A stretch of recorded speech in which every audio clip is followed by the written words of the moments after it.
My friend always wanted to have a fidget spinner, but I knew that this Chinese plastic cheese won't be enough, so I made one myself. Now let's start by gluing our blueprint onto a copper plate. Once in its place, we mark the drill spots and begin drilling, starting small and working our way up to the final size.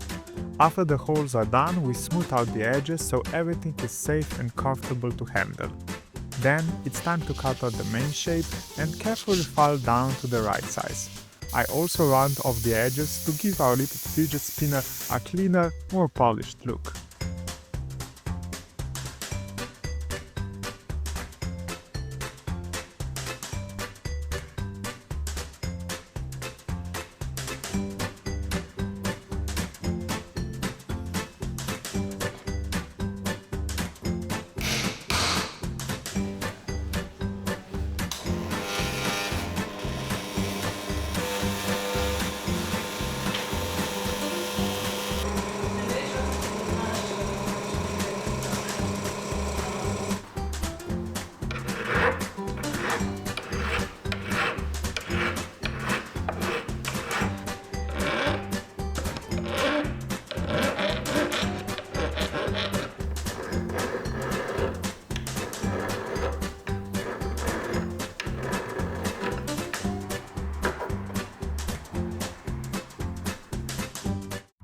Now it's time for one of my favorite parts, making the little spheres. We start by marking out perfect circles with a divider, then cut them out one by one. On the brass pieces, I transfer the blueprint using a bit of acetone. That way, once the spheres are shaped, we can add some beautiful patterns later. I form each half sphere using a special tool designed just for this purpose. Once the shapes are ready, I carefully cut the patterns onto the brass halves. Then we fit the small and large halves together and solder them into a complete sphere. Before sealing it up, I drop in some tiny steel balls. They add some extra mass to increase moment of inertia and help the spinner spin a little longer and smoother. After soldering, I take a bit of time with the sandpaper and files to clean up the shape and give it a nice refined finish.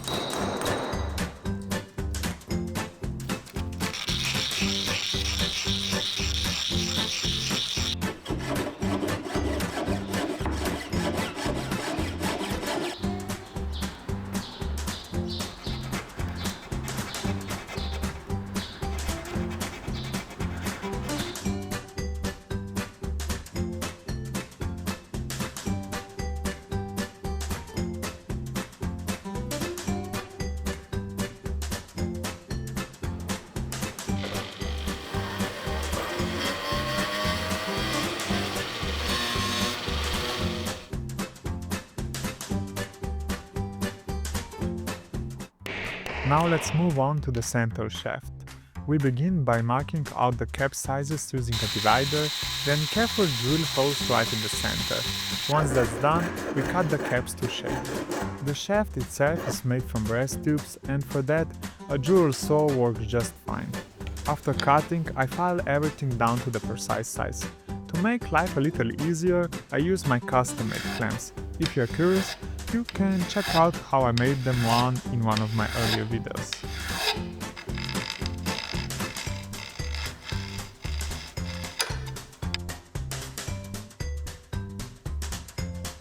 Before we dive into polishing and engraving, let's smooth out all the surfaces with a sandpaper. We take it step by step, starting with a coarse grit and working our way up to 1200 for the silky finish. After that, it's time to clean the parts and prepare for polishing. Polishing is a slow and steady process and honestly one of my favorites. It's calm, it's quiet, and it gives me a moment to breathe and relax. Once the shine is just right, we clean everything again, making sure the surface is ready for engraving. First, I clean the pieces one more time so I can clearly see the lines of the blueprint. Then, with a steady hand and a bit of patience, I carefully bring the design to life.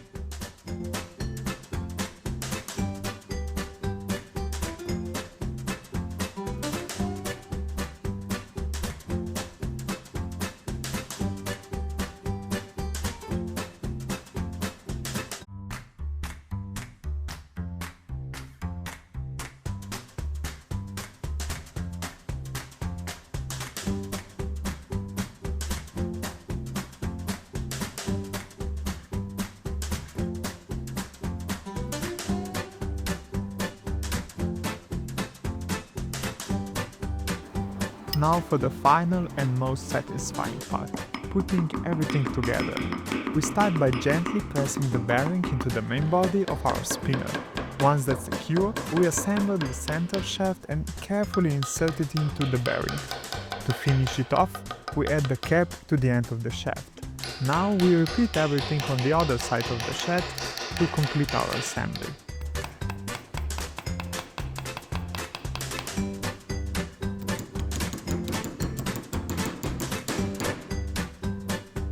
And just like that, our little project is complete.